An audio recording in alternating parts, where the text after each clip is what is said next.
The only sound Victoria Chase heard louder than her own heartbeat was the slamming of George Pritchard's fist against his mahogany desk, rattling the ink bottles and sending papers scattering across the floor of his general store office in Virginia City, Nevada.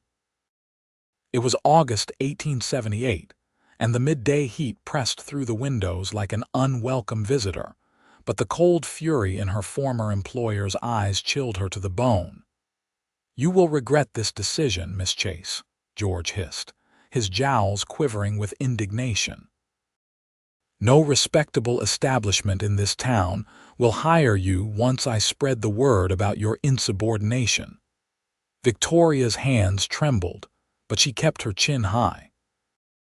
At 22 years old, she had worked in Pritchard's general store for 3 years, managing the ledgers and serving customers with unfailing courtesy. She had earned every penny of her modest wage through honest labor. What she would not do, what she refused to do despite George's increasingly insistent demands over the past month, was accept his advances or accompany him to the hotel he frequented when his wife visited her sister in Carson City. "My conscience is clear, Mr. Pritchard," Victoria said quietly, gathering her reticule from the chair. "I cannot say the same for yours." His face turned an alarming shade of purple. "Get out, and do not expect a reference from me. I will make certain every business owner from here to Sacramento knows you are a troublemaker and a woman of questionable character." The injustice of his words struck her like a physical blow, but Victoria refused to let him see her cry.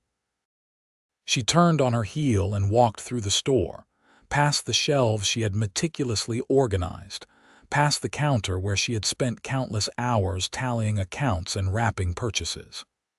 The other employees, 2 young men who helped with stock and deliveries, looked away uncomfortably. They knew. Everyone knew what George Pritchard was, but no one dared speak against him. He owned half the commercial property in Virginia City and had the ear of the mayor. The afternoon sun assaulted Victoria's eyes as she stepped onto the wooden sidewalk. The bustling street stretched before her in both directions, filled with miners, merchants, and the occasional fancy carriage carrying the wives of wealthy claim owners. Virginia City had exploded during the Silver Rush, transforming from a rough mining camp into a proper town with brick buildings, an opera house, and pretensions of civilization. But beneath the veneer of respectability, it operated on the same ruthless principles as any frontier settlement. Power protected power, and those without it suffered. Victoria walked quickly toward the boarding house where she rented a small room on the 3rd floor. Mrs. Hadley, the proprietress, was a decent woman but practical. The rent was due in 5 days, and Victoria's savings would cover perhaps 2 months if she was extraordinarily frugal. After that, without employment and without references, she would have no choice but to leave Virginia City entirely. But where would she go? She had no family, her parents having succumbed to cholera during the journey west when she was 16. The few friends she had made in Virginia City were all connected to the store in some way, and George Pritchard's influence extended far. She had just turned onto her street when she heard the commotion.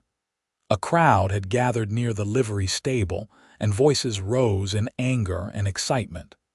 Victoria's first instinct was to hurry past, but curiosity drew her closer. Through the press of bodies, she glimpsed a tall man in worn denim and a dusty Stetson, facing down 3 other men whose aggressive postures suggested violence was imminent. "The deal was for 50 head of cattle, not 40, the tall man was saying, his voice carrying a calm authority that seemed at odds with the tension crackling through the air. "I counted them myself this morning. You calling me a thief, Dalton?" This came from a stocky man with a scarred face whom Victoria recognized as one of Pritchard's business associates, a cattle broker named Sims. "I am saying there is a discrepancy that needs addressing," the tall man replied evenly. Sims took a step forward, his hand dropping to his gun belt. The crowd collectively held its breath. The tall man did not move, but something in his stance shifted, like a wolf preparing to defend itself. He was perhaps 25 or 26, with sun-bronzed skin and dark hair that needed cutting. His clothes marked him as a working rancher, not one of the wealthy mine owners who paraded around in tailored suits. "Walk away, Dalton," Sims growled. "Mr. Pritchard does not take kindly to accusations against his partners." So this was about George Pritchard, too.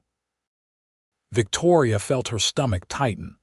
The man called Dalton seemed to consider his options for a long moment, his eyes never leaving Sims. Then he nodded slowly. "I will take this up with the Cattlemen's Association," he said. "There are proper channels for disputes." "You do that," Sims said with an ugly laugh. "See how far it gets you when Pritchard sits on the association board." Dalton's jaw tightened, but he simply touched the brim of his hat and turned away, walking with measured steps toward the hitching post where a handsome buckskin horse waited. The crowd began to disperse, disappointed by the lack of bloodshed. Victoria found herself still standing there as Dalton swung into the saddle with practiced ease. Their eyes met for just a moment, hers filled with sympathy, his reflecting a weary recognition of corruption that seemed to match her own recent experience. Then he rode off down the street, and Victoria continued to her boarding house, her mind churning. George Pritchard's corruption ran deeper than she had realized.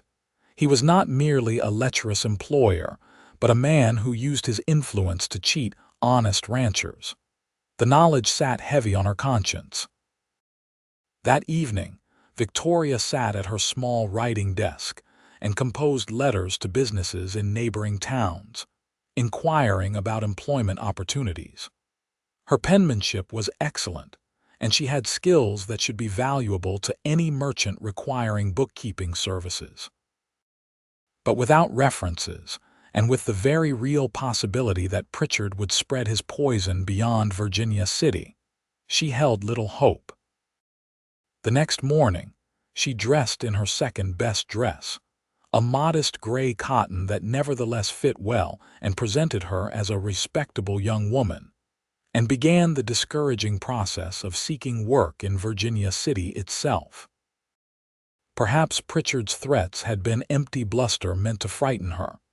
Perhaps some shop owner would see her value and give her a chance. By noon, she had visited 8 establishments. 3 had positions available, but informed her coldly that Mr. Pritchard had already spoken to them about a disreputable young woman seeking work. The others had no openings. At the 7th stop, the seamstress had looked at her with pity and suggested she try the saloons, as if Victoria had no skills beyond those she refused to consider. Exhausted and despairing, Victoria found herself walking without direction, her feet carrying her beyond the main commercial district to the residential streets, where Virginia City's middle class lived in neat wooden houses with front porches and flower gardens struggling against the Nevada heat. She did not belong here, among families and established citizens. She was adrift, untethered, facing a future that grew darker with each passing hour. She had wandered nearly to the edge of town when she saw the ranch. It was modest compared to the sprawling cattle operations in the valleys, but well-maintained, with a sturdy house, a large barn, and several outbuildings arranged around a central yard. Horses grazed in a nearby paddock, and she could see cattle dotting the hills beyond. A painted sign near the entrance read, "Dalton Ranch." Victoria stopped, struck by the coincidence. This was where that man from yesterday lived, the one who had faced down Sims and his threats with such quiet courage.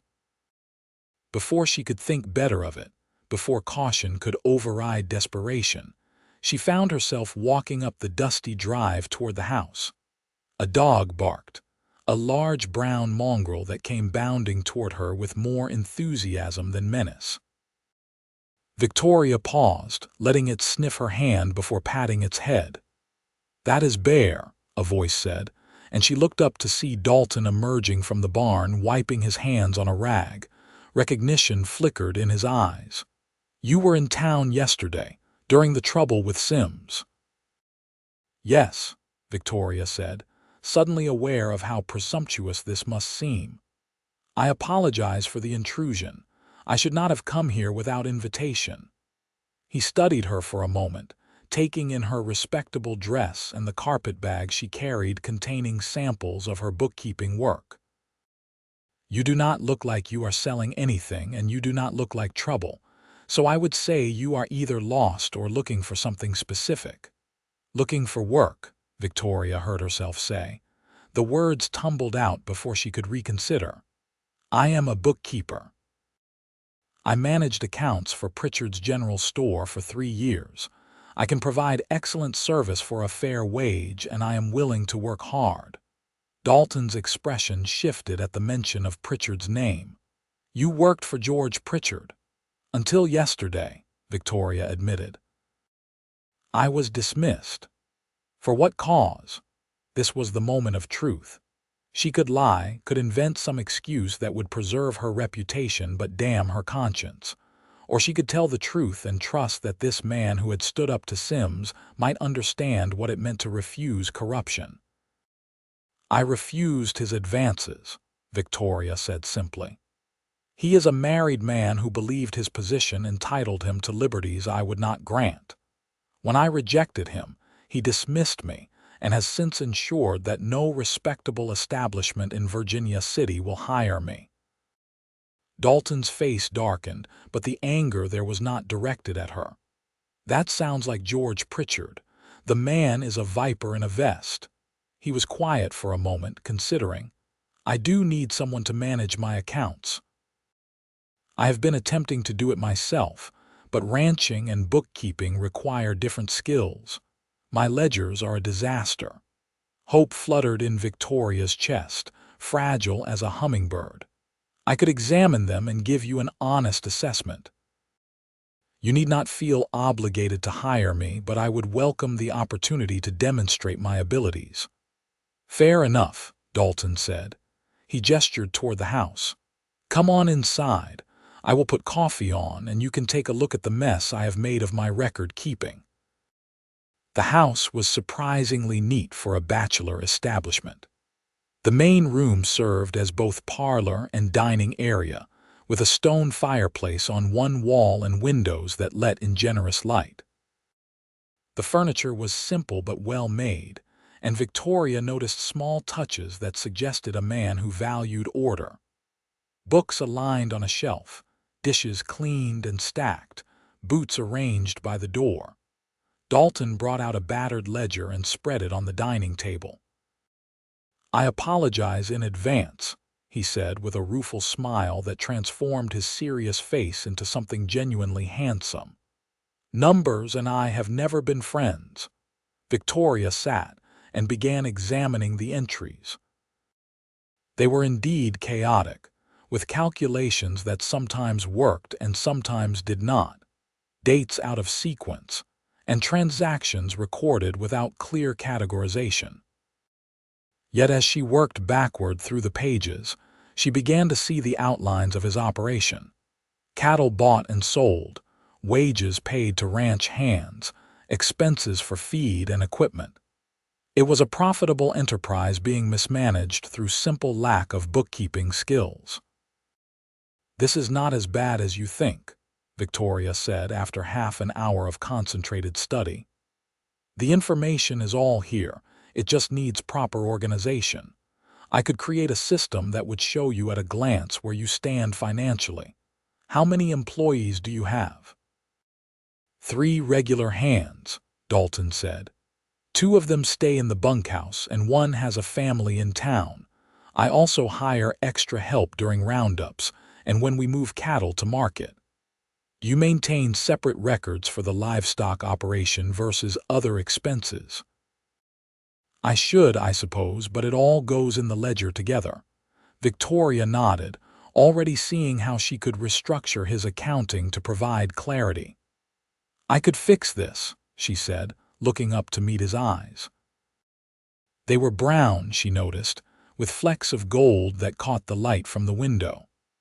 I could establish proper books that would let you track expenses by category, monitor the health of your herds and project profits. It would take perhaps 2 weeks of concentrated work to reorganize what you have and create the new system, and then a few hours each week to maintain it. What would you charge? Dalton asked. Victoria named a modest sum, less than she had earned at Pritchard's, but enough to cover her room and basic expenses. I would work here during the day and return to my boarding house in the evenings. Dalton shook his head. That will not do. Virginia City is 4 miles from here, and the road is not always safe for a woman traveling alone. Besides, if Pritchard has marked you as an enemy, you need to be somewhere he cannot easily reach you. I cannot afford to leave the boarding house, Victoria protested. I have already paid through the end of the month. I am not suggesting you abandon your room, Dalton said. I am suggesting you stay here while you work. There is a spare bedroom you can use. Mrs. Coleman, one of my ranch hands' wives, comes 3 times a week to cook and clean. Her presence would preserve your reputation, and you would be under my protection. The word protection hung in the air between them.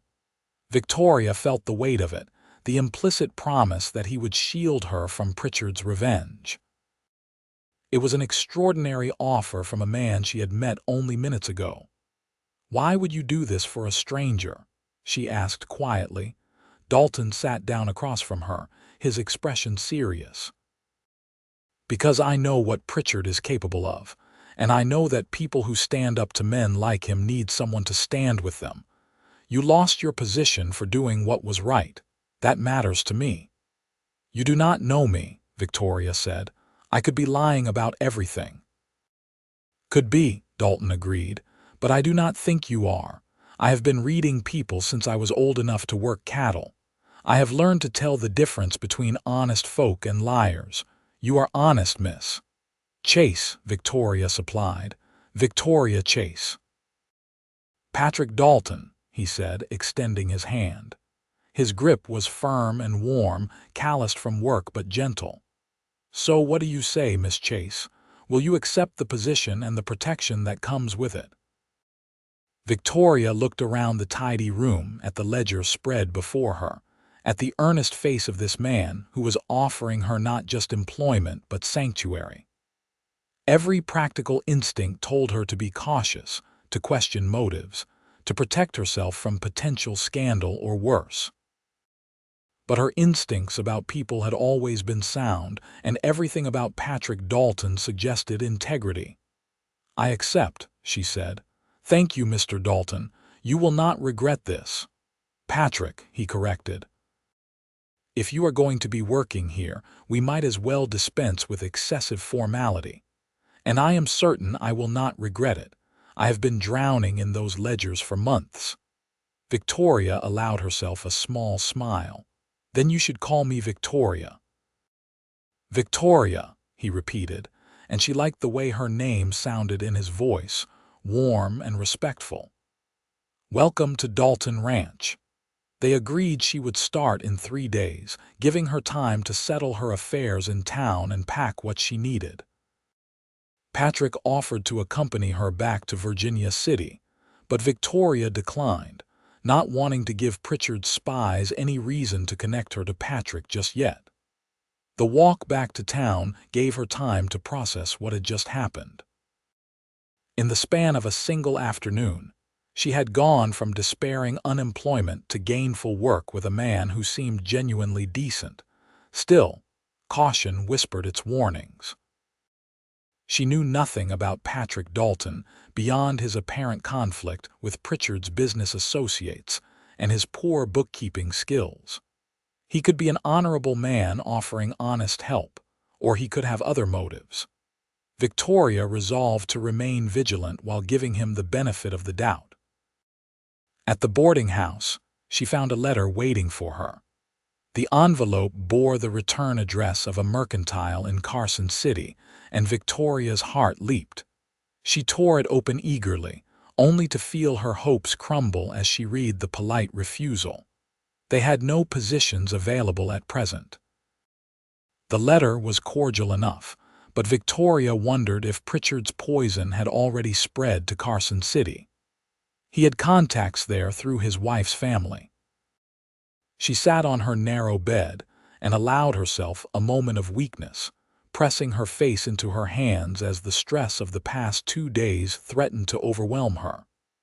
Then she straightened her shoulders and began making practical plans. She would pack her trunk with clothes and personal items, settle her account with Mrs. Hadley, and arrange to keep her room for another month as a backup in case things at the ranch did not work out as hoped. The next 2 days passed in a blur of preparation. Victoria visited the bank to withdraw most of her savings, keeping only a small amount on deposit. She purchased a few supplies she might need at the ranch, including a sturdy pair of work boots, since she suspected that life there would require less delicacy than working in a store.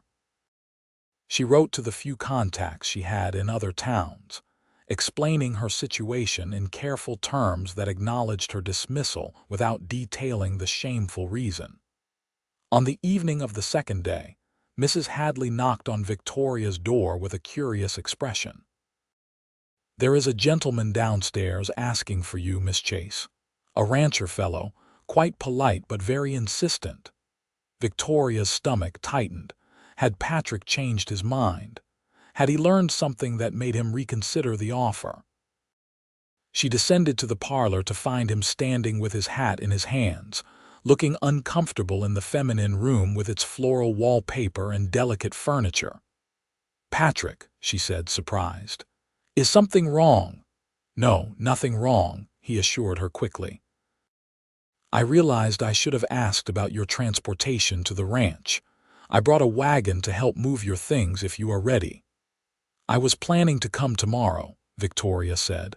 "I know, but I thought we might make the journey today instead. There has been talk in town." Patrick's expression darkened. "Pritchard is spreading stories about you, ugly ones. I thought you might prefer to leave Virginia City a day early and avoid any unpleasantness." Anger flashed through Victoria, hot and bitter. She had done nothing wrong, yet her reputation was being systematically destroyed by a man who could not tolerate rejection. "What kind of stories?" "Nothing worth repeating," Patrick said firmly. "The people who know you will not believe them, and the people who do not know you do not matter. But it might be easier if you were not here to face the gossip directly." Mrs. Hadley, who had been hovering in the doorway, cleared her throat. "If I may say so, Miss Chase, Mr. Dalton makes a good point. There were some unpleasant remarks made at the market this morning. I set the busybodies straight, but you know how people talk." Victoria's eyes stung with frustrated tears, but she refused to shed them. "Give me an hour to finish packing." Patrick waited in the parlor while Victoria and Mrs. Hadley worked together to load her trunk with clothing, books, and the few precious personal items Victoria owned. The landlady was kind, expressing her disbelief in Pritchard's accusations and her hope that Victoria would find happiness at the ranch. "Mr. Dalton seems a good man, Mrs. Hadley said quietly as she helped fold Victoria's spare dresses. "His wife passed some years back, before I came to Virginia City, but everyone speaks well of him. You will be safe there, my dear." The information about a deceased wife startled Victoria. Patrick had not mentioned being widowed, but perhaps the loss was too painful to discuss with a near stranger. It explained the neat but solitary household, the careful way he maintained his home as if preserving something precious. When her trunk was packed and her room stripped of personal belongings, Patrick carried everything downstairs with easy strength and loaded it into the wagon bed. Victoria settled her account with Mrs. Hadley, paying for the current month and arranging to keep the room available for another 30 days, just in case.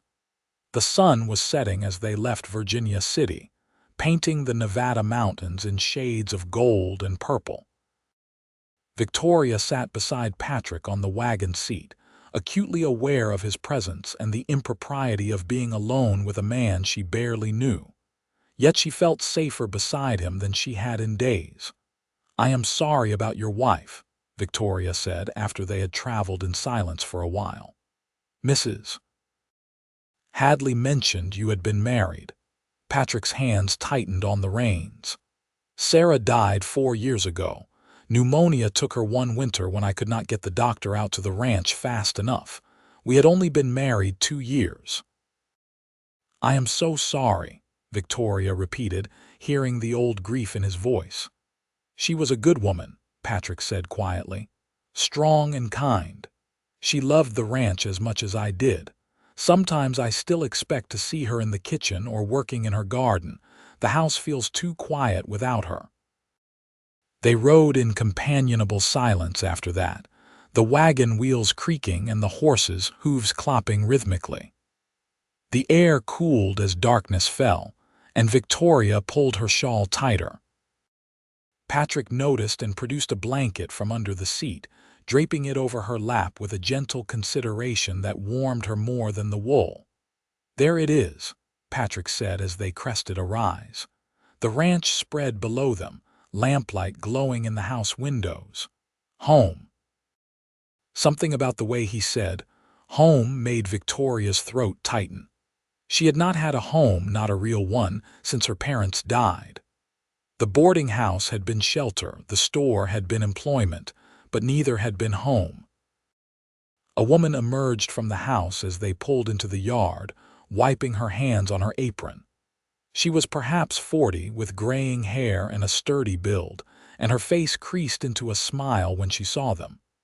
"Mr. Dalton, you are back, and this must be Miss Chase." "I am Helen Coleman, and my husband Tom works here. Mr. Dalton said you would be staying to help with the books." "That is correct," Victoria said, grateful for the woman's friendly demeanor. "Thank you for welcoming me." "Come on inside," Helen said. "I have stew on the stove and fresh bread. You must be hungry after the journey." The house was warm and smelled wonderfully of cooking food. Patrick carried Victoria's trunk to the spare bedroom while Helen bustled in the kitchen. Victoria stood in the main room, feeling overwhelmed by the kindness of strangers and the strange turn her life had taken. The bedroom was small but clean, with a comfortable-looking bed, a wardrobe, a washstand, and a window that overlooked the paddock. Someone, probably Helen, had placed fresh flowers in a vase on the dresser, and the quilt on the bed was a beautiful pattern of blues and greens. "This is lovely," Victoria said when Patrick returned. "Thank you." "Sarah made that quilt," he said, nodding toward the bed. "She was always making things. The house is full of her handiwork. I hope it does not bother you." "Of course not," Victoria said. "It is beautiful." They ate supper together at the dining table, Helen serving generous portions and keeping up a cheerful conversation about life at the ranch. Her husband Tom was out checking the cattle, she explained, but would meet Victoria in the morning. Their children were grown and living in California, and Helen clearly enjoyed having another woman to talk to. After the meal, Helen departed for her own small house near the bunkhouse, leaving Victoria and Patrick alone. The situation felt suddenly intimate in a way it had not before, and Victoria found herself acutely aware that they were unmarried people sharing a dwelling. "I know this is irregular," Patrick said, as if reading her thoughts. But I promise you are safe here, Victoria. I gave you my word of protection, and I meant it. Your reputation and your safety are important to me." "I believe you," Victoria said, and realized she truly did. There was something fundamentally trustworthy about Patrick Dalton, something that went beyond his courteous words to the steady honesty in his eyes. "Tomorrow we can start on the ledgers," Patrick said. "But tonight you should rest. It has been a difficult few days for you." Victoria retired to her room and changed into her nightgown, marveling at the soft comfort of the bed and the peaceful quiet of the ranch. In Virginia City, there had always been noise, drunks carousing, pianos playing in the saloons, wagons rattling past. Here, she heard only the gentle sounds of horses in the paddock and crickets singing in the darkness. She slept better than she had in weeks. Morning arrived with golden light streaming through her window and the smell of coffee brewing. Victoria dressed quickly in a practical brown skirt and white shirtwaist, pinning her dark hair into a neat bun. When she emerged from her room, she found Patrick already at the table with the ledgers spread out, a look of determination on his face. "I thought I would try to make sense of last month's entries before you saw them," he admitted, "but I think I have only made things worse." Victoria laughed, a genuine sound of amusement that surprised them both. "Let me help with that."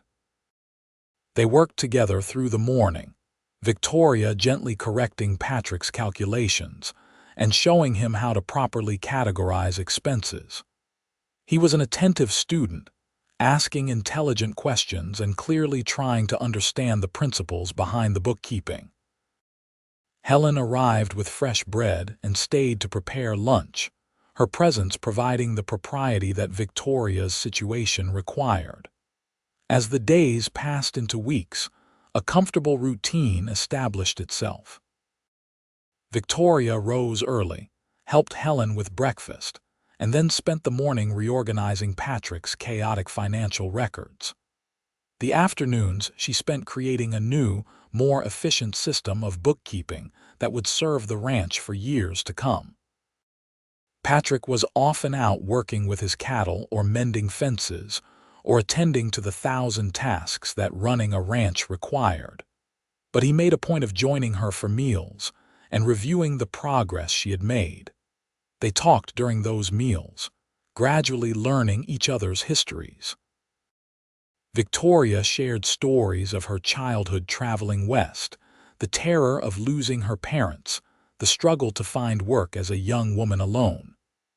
Patrick spoke of growing up on a ranch in Texas, learning the cattle business from his father, coming to Nevada to start his own operation. He talked about Sarah with a gentle nostalgia that suggested his grief had softened into acceptance. "She would have liked you," Patrick said one evening as they sat on the porch watching the sun set.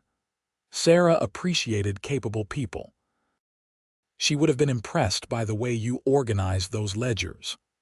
"I wish I could have known her," Victoria said honestly.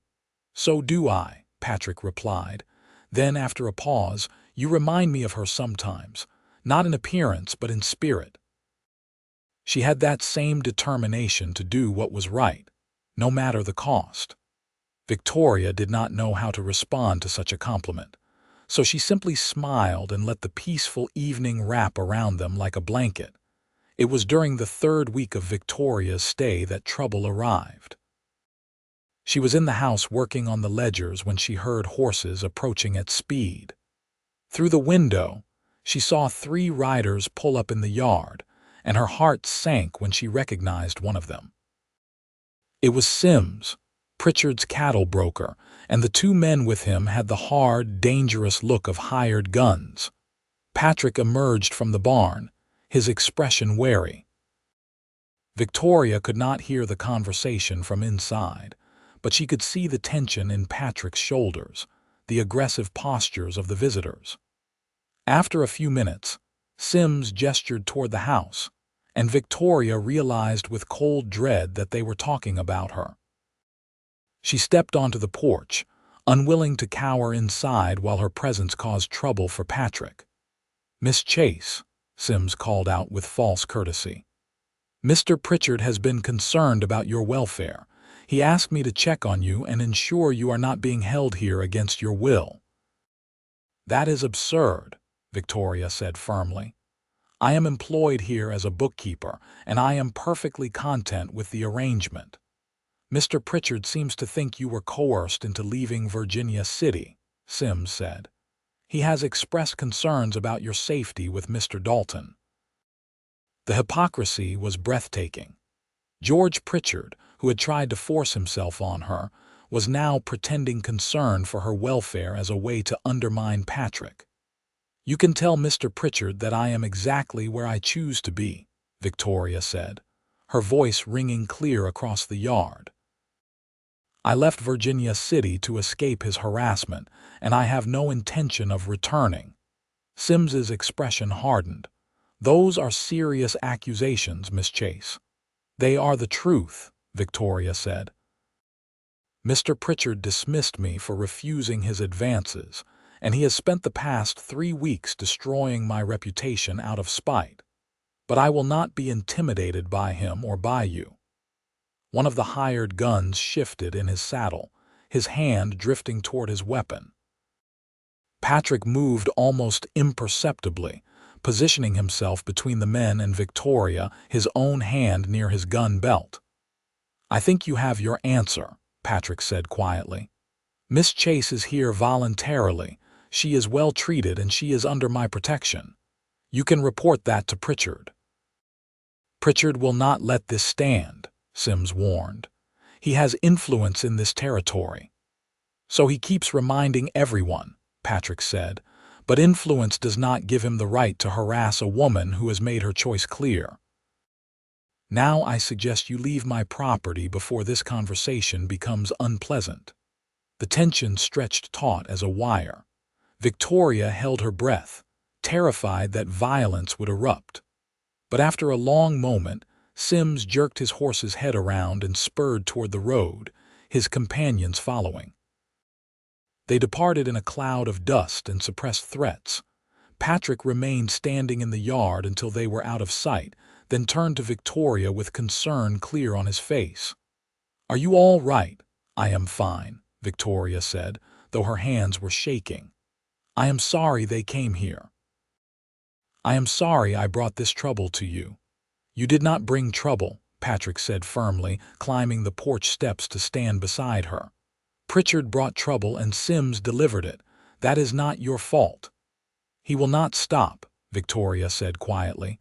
"George Pritchard is a vindictive man. He will find ways to hurt you because you helped me.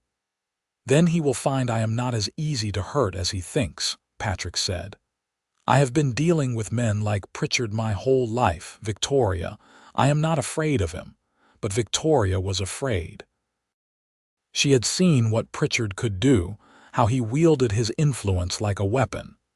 She spent the rest of the day distracted and anxious, jumping at every sound. That evening, Patrick asked her to take a walk with him. They strolled past the paddock where the horses dozed in the twilight, then up a gentle hill that overlooked the ranch. The view was spectacular, with the Nevada mountains standing stark against the darkening sky. "I want you to understand something," Patrick said as they stood there together. "When I offered you protection, I did not do it lightly. I meant it then and I mean it now. Whatever Pritchard tries, we will face it together." "You could lose everything because of me," Victoria protested. "Your ranch, your reputation, maybe even your life. Those men today were gunfighters." "I know what they were," Patrick said, "and I know the risk. But some things matter more than safety. You stood up for what was right when it would have been easier to submit. That took courage. The least I can do is stand beside you now." Victoria felt tears threatening. "I do not understand why you would do this. You barely know me." Patrick was quiet for a moment, his gaze on the distant mountains. "When Sarah died, I thought I would spend the rest of my life alone. I had the ranch, I had my work, and that seemed like enough. But then you walked up my driveway 3 weeks ago, frightened but determined, and something shifted. I cannot explain it exactly. Maybe I saw someone who needed help and had the power to give it, or maybe I saw someone worth fighting for." His words hung in the air between them, weighted with meaning that went beyond simple employer and employee. Victoria's heart beat faster, and she found herself seeing Patrick not just as her rescuer or her boss, but as a man. A good man, strong and principled and unexpectedly gentle. "I am glad I came here," Victoria said softly. "Whatever happens, I am glad I met you." Patrick turned to look at her, and in the fading light his eyes were warm. "So am I." They stood there on the hill as darkness fell, not touching but connected by something neither of them quite dared to name yet. The retaliation came a week later. Patrick received a letter from the Cattlemen's Association informing him that his complaint against Sims had been dismissed for lack of evidence. Furthermore, several of his regular buyers for cattle had suddenly found other suppliers. The economic pressure was subtle but effective, designed to slowly strangle his business. "Pritchard sits on the association board," Patrick explained to Victoria as he showed her the letter. "And he has business relationships with most of the major cattle buyers in Nevada. He is making sure I pay for defying him." "This is because of me," Victoria said miserably. "You should send me away. Maybe if I leave, he will stop punishing you." "And where would you go?" Patrick asked reasonably. "Back to Virginia City where he can continue to destroy your reputation." "To another town where you have no connections and no references." "No, Victoria. You are staying here, and we will find a way through this." Over the following days, Patrick worked tirelessly to find new markets for his cattle. He wrote letters to buyers in California and Oregon, reached out to contacts he had not used in years, explored the possibility of shipping cattle by rail to different markets. Victoria helped however she could, using her bookkeeping skills to analyze costs and profit margins, to determine how long they could sustain reduced revenue. The financial picture was concerning but not catastrophic. Patrick had been successful enough to build up reserves, and the ranch itself was productive. If they were careful, they could survive Pritchard's economic warfare for many months, perhaps even years. But the isolation was harder to bear. Patrick's ranch hands remained loyal, but Victoria noticed they were treated with suspicion when they went into Virginia City for supplies. Helen reported that ugly gossip continued to circulate about Victoria, with Pritchard's version of events becoming accepted truth in many circles. Victoria threw herself into her work, finding solace in the neat columns of numbers and the satisfaction of bringing order to chaos.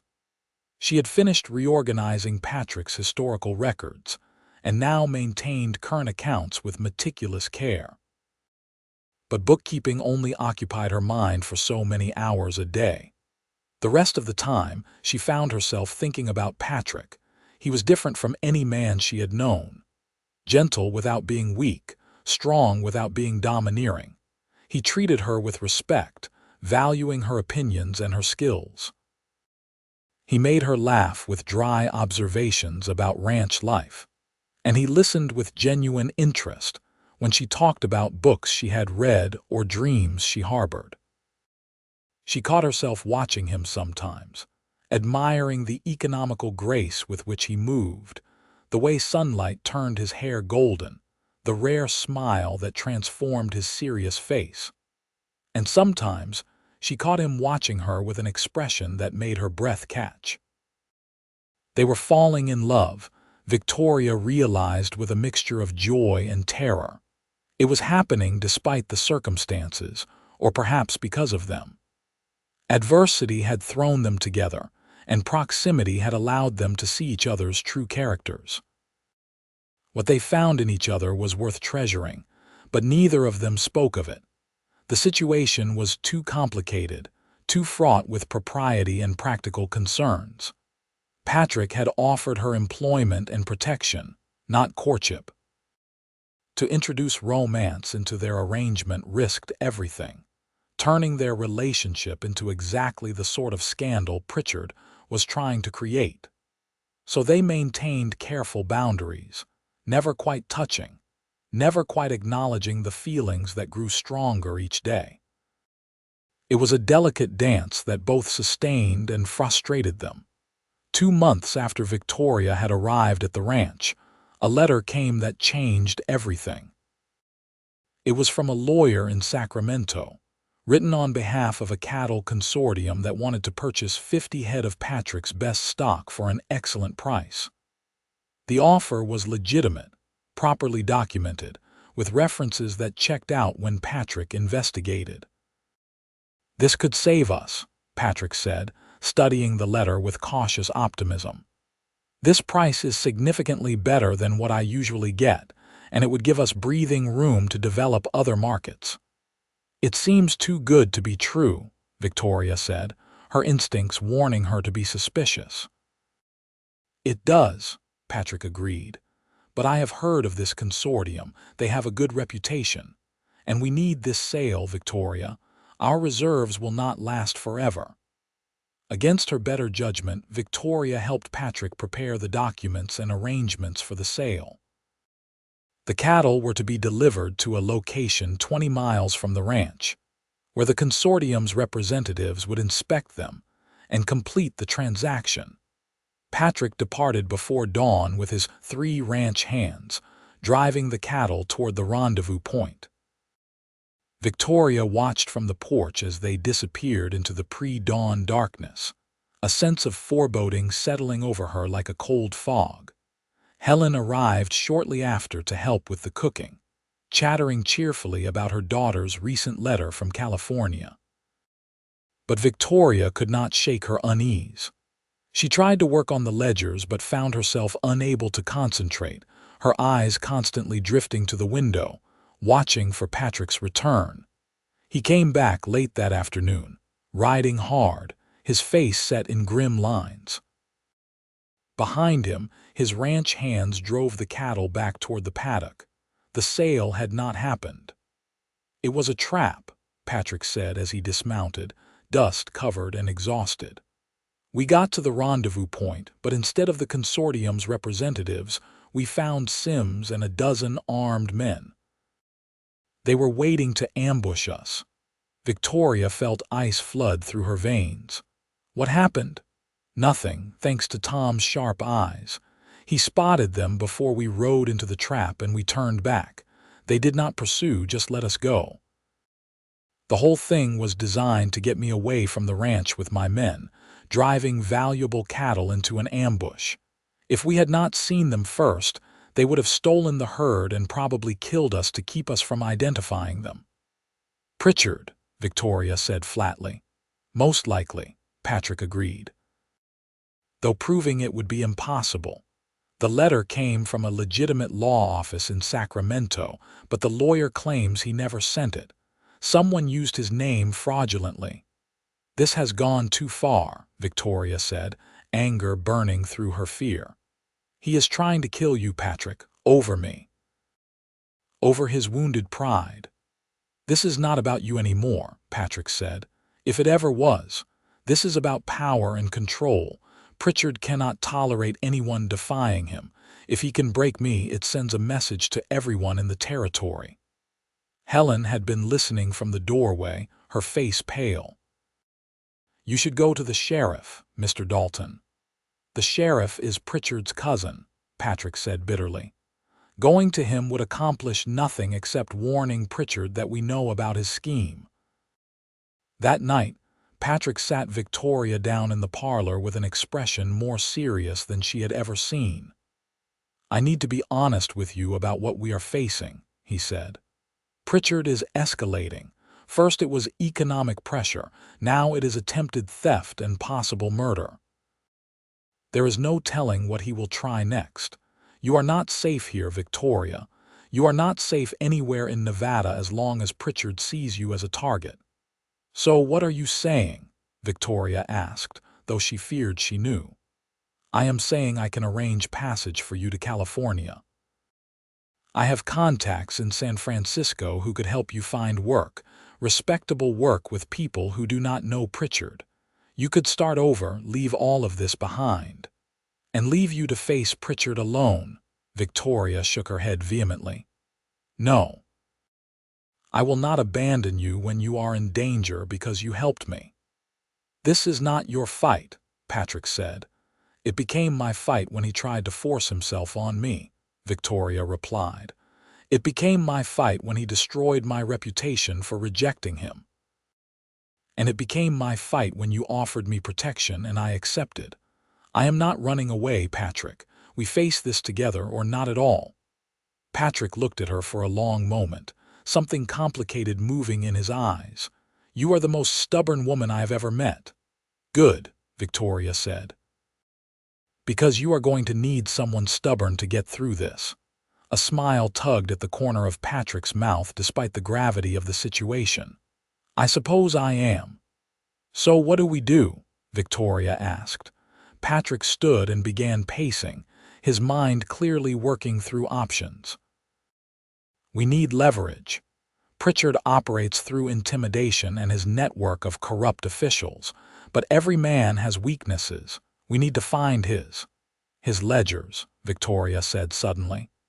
"If he is doing this to you, he must be doing it to others. Economic coercion, fraudulent dealings may be worse. It would all be recorded somewhere. Men like Pritchard keep records because they are arrogant enough to think they will never be caught." "You think we should try to get access to Pritchard's business records?" Patrick looked skeptical.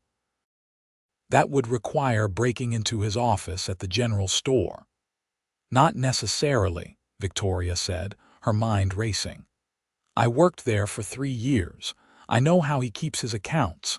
The general store ledgers are one thing, but he has private ledgers for his other business dealings. He kept them in a safe in his home office. He used to bring them to the store sometimes when he was working on complicated transactions." "And you think these private ledgers would contain evidence of corruption?" "I know they would," Victoria said. "I saw some of the entries, though he never let me work on those books directly. He recorded everything, Patrick. Every bribe, every threat, every shady deal. He was meticulous about it because he believed his money and influence made him untouchable."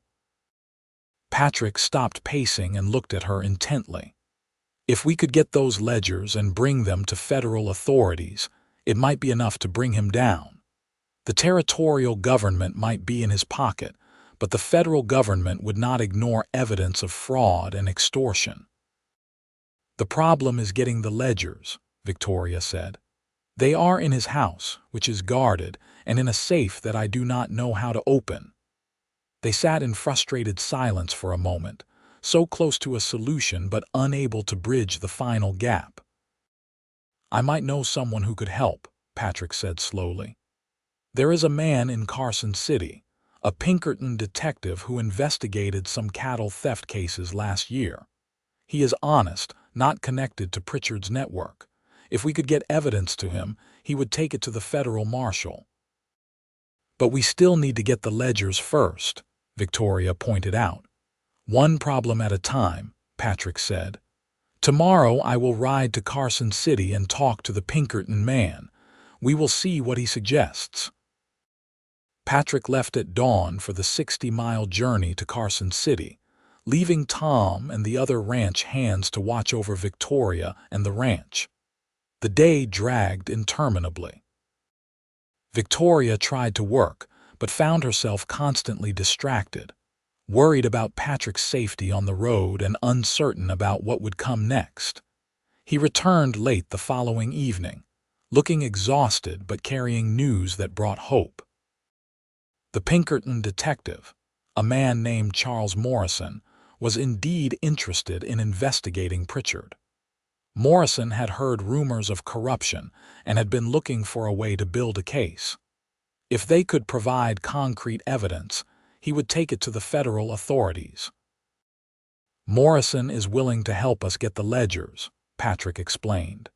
"He has experience with such things, but he needs detailed information about Pritchard's house, the location of the safe, guard schedules, everything we can provide. Victoria spent the next several days reconstructing every detail she could remember about the Pritchard household. She had been there several times over the years, bringing documents for George's signature or picking up instructions for the store. She drew maps of the house layout, described the location of the office and the safe, even noted the habits of the household staff. Morrison arrived at the ranch a week later, a compact man in his 40s with sharp eyes and an air of quiet competence. He studied Victoria's information carefully, asked detailed questions, and nodded approvingly. "This is good intelligence," he said. "Mrs. Pritchard is currently visiting her sister in Carson City, correct?" "She left 3 days ago," Patrick confirmed. "She usually stays for 2 weeks." "That gives us a window," Morrison said. "Pritchard has fewer staff when his wife is away. If we move quickly and carefully, we can get in, get the ledgers, and get out without confrontation." "I should go with you," Victoria said. Both Patrick and Morrison looked at her in surprise. "Absolutely not," Patrick said firmly. "I know the house better than anyone," Victoria argued. "I can find the office and the safe faster than you could. Every minute in that house increases the risk of discovery. You need me." "It is too dangerous," Patrick protested. "Everything about this is dangerous," Victoria countered. "But it is necessary. And I am the one who worked for him, who knows his systems. I should be the one to help bring him down." Morrison looked between them, then nodded slowly. "She has a point. Speed is critical in an operation like this. If she can navigate the house efficiently, it reduces our exposure time significantly." Patrick looked anguished. "Victoria, if something goes wrong, if you are caught there, Pritchard will have you arrested or worse. I cannot let you take that risk. You cannot let me." Victoria stood and faced him squarely. "Patrick, I appreciate your concern, but this is my decision. George Pritchard destroyed my life. He tried to destroy yours for helping me. I will not sit safely on the sidelines while others fight my battle." They stared at each other, the air between them crackling with tension and unspoken feelings. Finally, Patrick yielded. "If you are going, I am going too," he said. "Morrison can coordinate from outside, but I will be there with you." "That is acceptable," Morrison said. "I will arrange for 2 of my men to create a distraction on the other side of town, drawing away any guards or allies Pritchard might have nearby. You will have approximately 30 minutes to get in, find the ledgers, and get out. Can you do it in that time?" "We can try," Victoria said, her heart pounding at the reality of what they were planning. They spent 2 more days preparing. Morrison's men arrived, professional and efficient. They studied the maps Victoria had drawn, discussed contingency plans, timed routes through town. Morrison procured tools for opening the safe, though he hoped Victoria's knowledge of Pritchard's habits might reveal the combination. "He used to use his wife's birthday," Victoria remembered. "For the safe at the store, at least. It is worth trying." The night they chose was moonless and cold, perfect for moving unseen. Victoria dressed in dark clothing, her hair pinned securely, her hands trembling slightly as she prepared. Patrick checked his gun, though they all hoped to avoid violence. They rode into Virginia City well after midnight, when even the saloons had quieted. Morrison's men had started a small fire in a warehouse at the far end of town, nothing dangerous but enough to draw attention. As planned, they heard the commotion of people rushing to deal with it, providing the distraction they needed. Pritchard's house stood dark and imposing on its lot near the center of town. A single lamp burned in what Victoria knew was the servants' room, but the rest of the windows were black.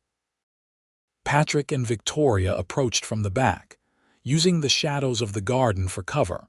Morrison had provided a set of lock picks, and Patrick worked on the back door with surprising skill.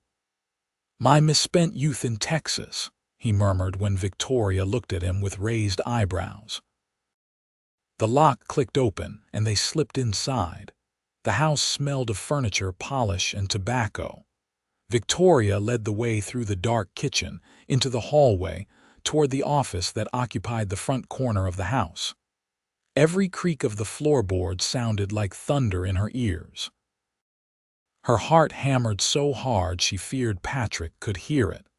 The office door was unlocked, arrogant evidence of Pritchard's belief in his own invulnerability. They slipped inside and closed the door before Patrick lit a small shielded lantern, keeping the light low and directed away from the windows. The safe was exactly where Victoria remembered, built into the wall behind a painting of a hunting scene. Patrick set down the lantern and began examining the safe while Victoria looked around the office, noting that it had not changed much since her last visit. "Try the combination first," Patrick whispered. "His wife's birthday." Victoria approached the safe and carefully turned the dial, inputting the numbers she had memorized from years of hearing Pritchard mention his wife's birthday. The dial clicked with each number. She held her breath, turned the handle, and the safe door swung open. Inside were stacks of papers, small bags of gold coins, and 3 leather-bound ledgers. Victoria grabbed the ledgers, her hands shaking with adrenaline and triumph. Patrick was already moving toward the door when they heard footsteps in the hallway. They froze. The footsteps came closer and then stopped outside the office door. Victoria barely breathed, clutching the ledgers to her chest. Patrick's hand moved to his gun. The door handle turned. Light spilled in from the hallway as the door opened, and Victoria found herself staring at George Pritchard himself, dressed in a nightshirt and holding a lamp, his face transforming from surprise to fury in an instant. "You," he snarled, looking at Victoria with naked hatred. "Breaking into my home like a common thief. These ledgers belong in the hands of law enforcement," Victoria said, her voice steadier than she felt. "They document your crimes, your corruption, all of it." Pritchard's face went purple with rage. "You have no right. Those are private property." "Evidence of criminal activity is not protected as private property," Patrick said, stepping between Victoria and Pritchard. "We are taking these to federal authorities." "You will do no such thing," Pritchard said, and Victoria saw he held a small pistol in his other hand, half hidden by the lamp. "Put those ledgers back in the safe, Miss Chase, or I will be forced to shoot Mr. Dalton for breaking into my home. The law will support me." "The law will hang you when they see what is in these books," Victoria said. "No one will see them because you will put them back right now," Pritchard commanded, raising the pistol to point directly at Patrick's chest. Time seemed to slow. Victoria saw Patrick tense, saw Pritchard's finger tighten on the trigger. She acted without thinking, throwing one of the heavy ledgers at Pritchard's arm. It struck him just as he fired, sending the shot wild. The bullet buried itself in the wall, and the gunshot's thunder filled the house. Patrick surged forward, wresting the gun from Pritchard's hand before the older man could recover his balance. They struggled, Patrick trying to control the weapon while Pritchard fought with desperate strength. Victoria heard shouting from upstairs as the servants woke, heard Morrison's signal whistle from outside, warning that they were out of time. "Victoria, go," Patrick shouted, finally wrenching the gun away and shoving Pritchard backward. The older man stumbled, crashing into his desk. Victoria grabbed the remaining ledgers and ran, hearing Patrick close behind her. They burst out the back door and into the garden, where Morrison waited with horses. The detective took one look at their faces, heard the commotion from inside the house, and waved them toward the mounts. They rode hard through the dark streets of Virginia City.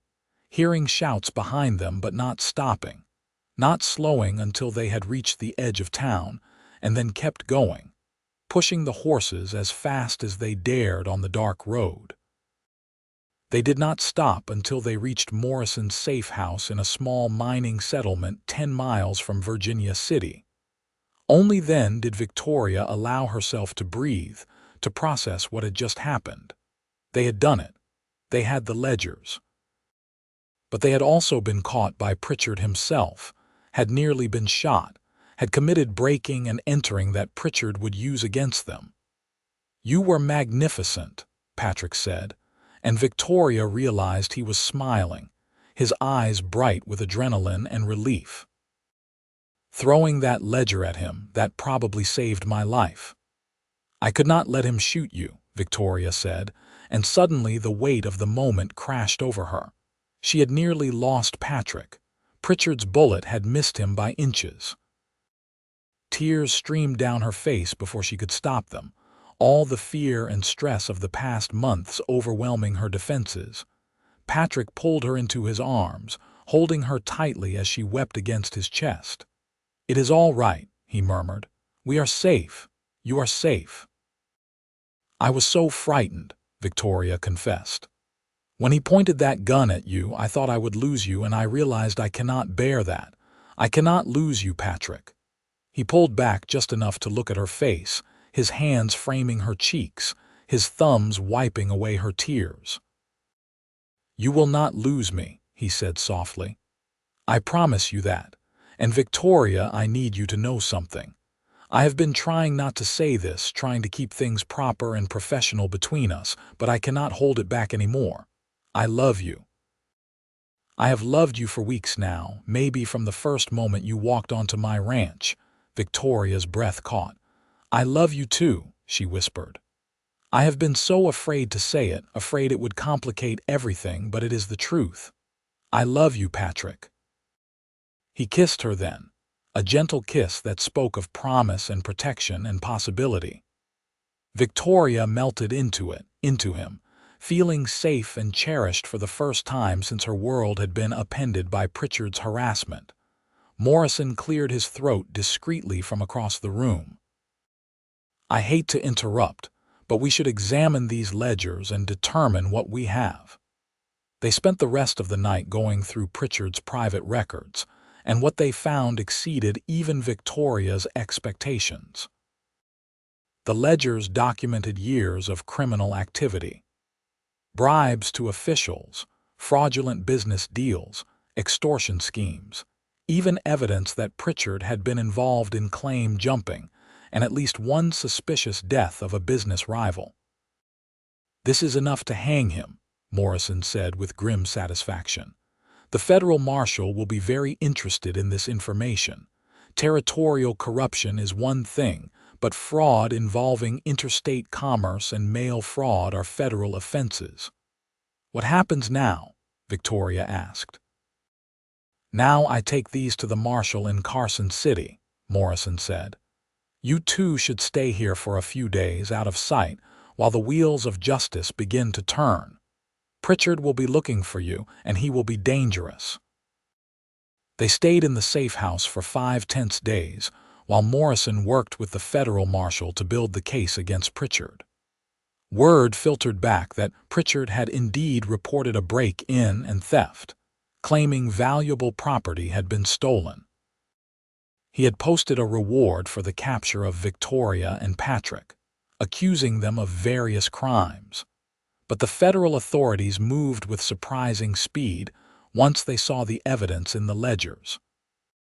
On the 6th day, Morrison returned with news that George Pritchard had been arrested on multiple federal charges.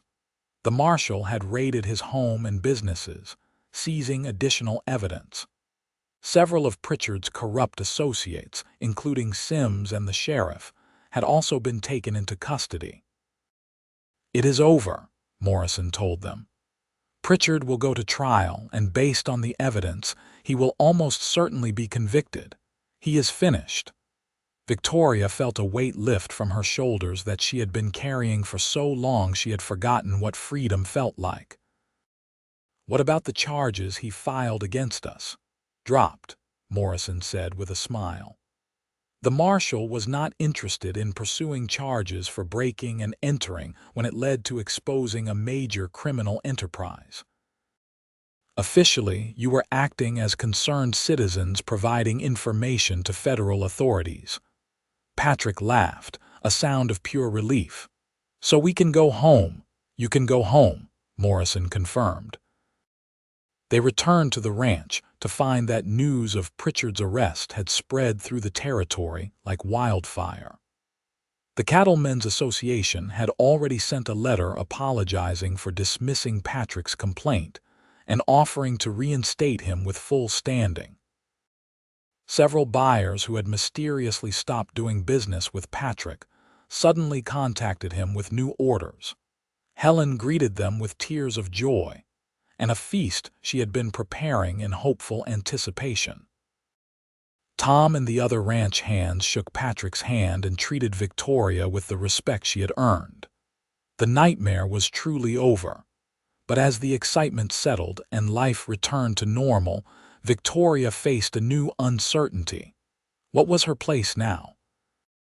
The ledgers were organized, the immediate danger had passed, and Patrick's ranch was running smoothly. He had offered her employment and protection when she desperately needed both. But did he still need her now?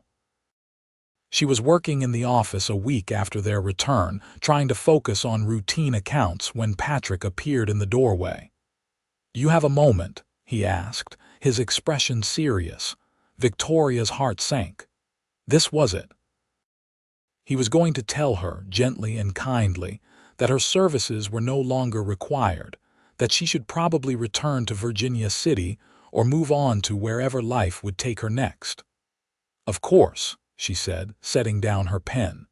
Patrick sat across from her, his hands clasped on the table. "I have been thinking about your situation," he began, and Victoria braced herself for the inevitable. "You came here because you needed work and protection. I provided both because it was the right thing to do, but circumstances have changed."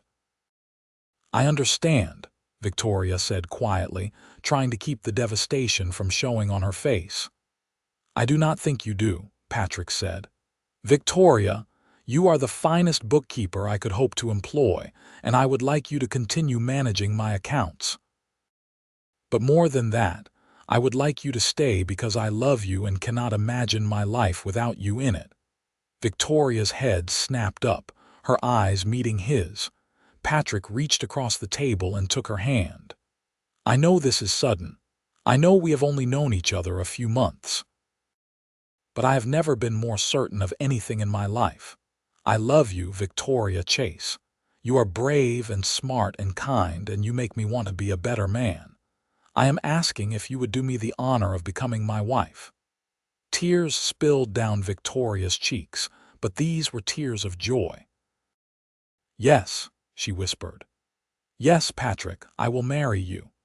He stood and pulled her into his arms, kissing her with a passion that had been restrained by circumstance but could finally be expressed freely. Victoria kissed him back, pouring all her love and gratitude and hope into that embrace. They were married 3 weeks later in a simple ceremony at the small church in Virginia City. The town that had once shunned Victoria now celebrated her, the truth about Pritchard's corruption having thoroughly rehabilitated her reputation. Helen and Tom stood as witnesses, and Morrison made the journey from Carson City to attend, pleased to see the happy ending his investigation had helped facilitate.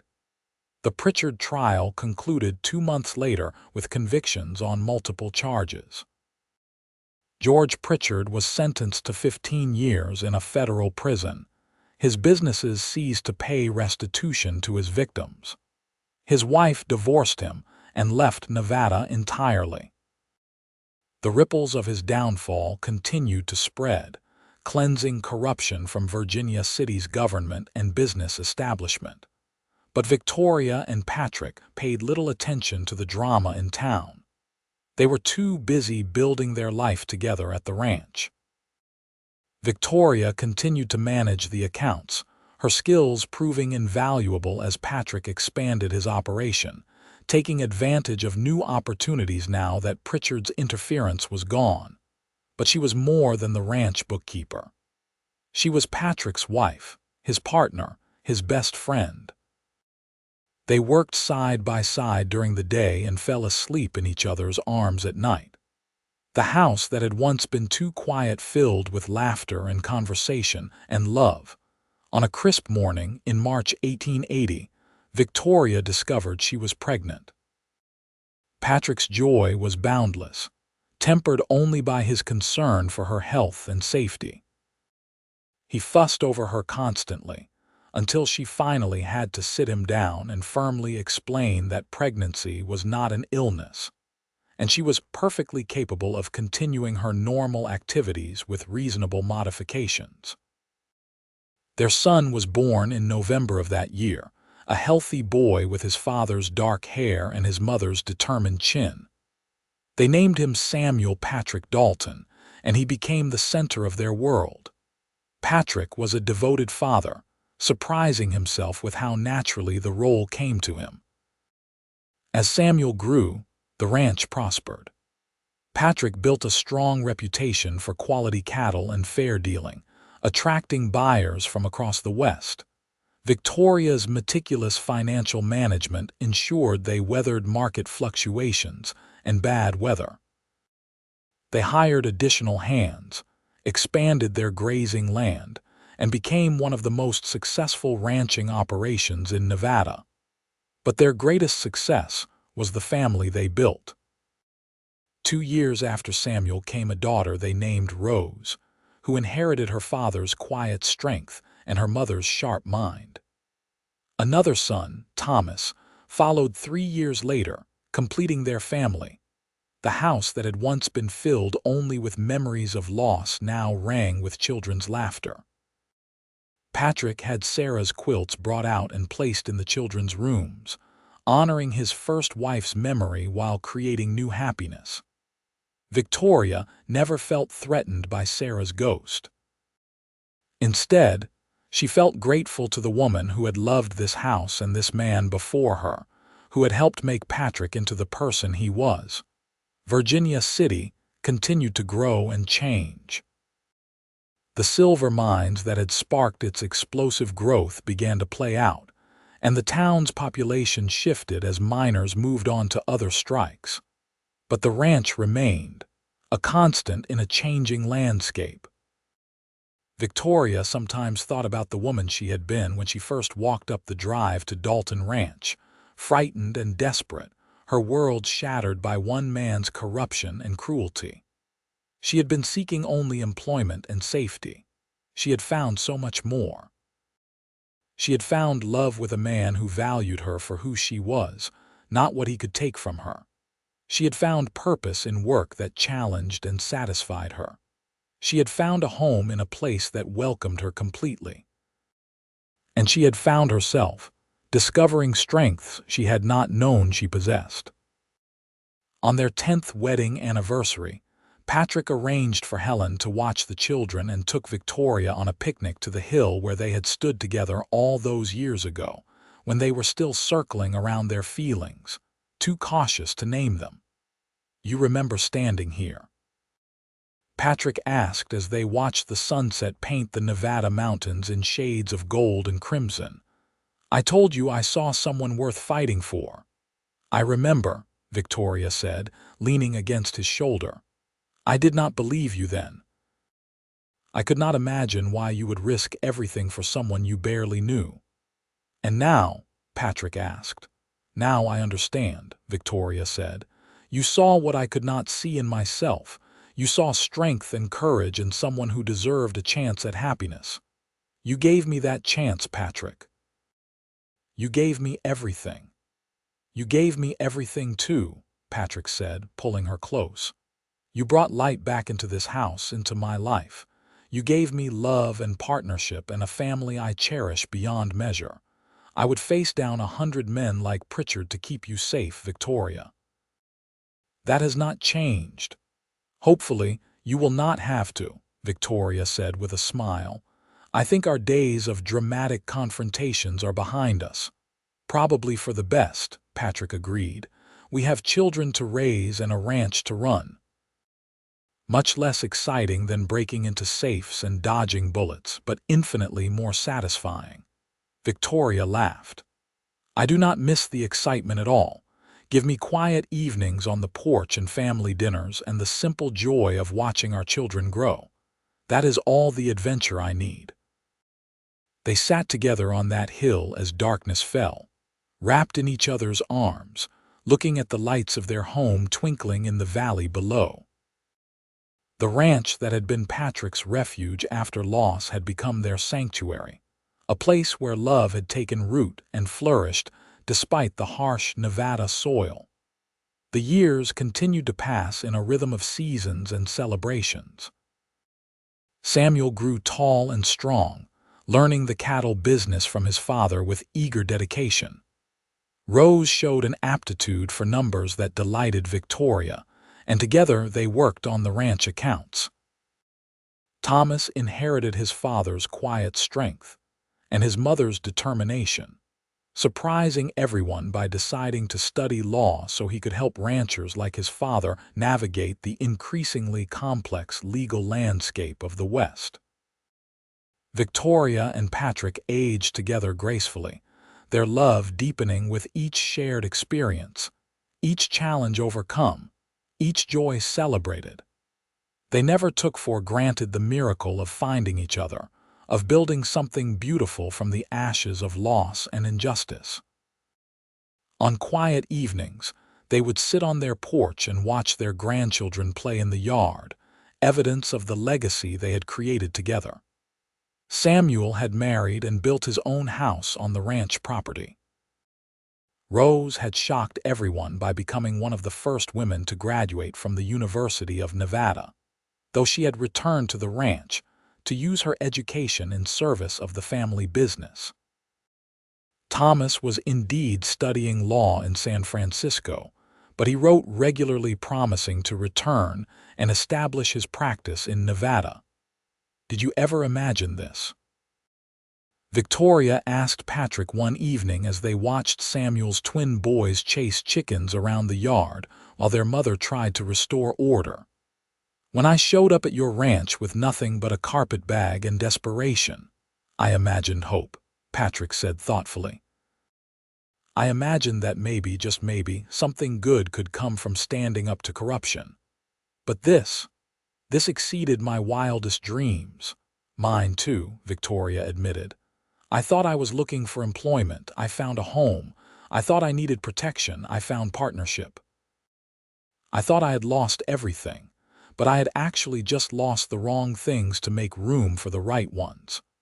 Patrick took her hand, his fingers intertwining with hers in a gesture that had become as natural as breathing over their years together.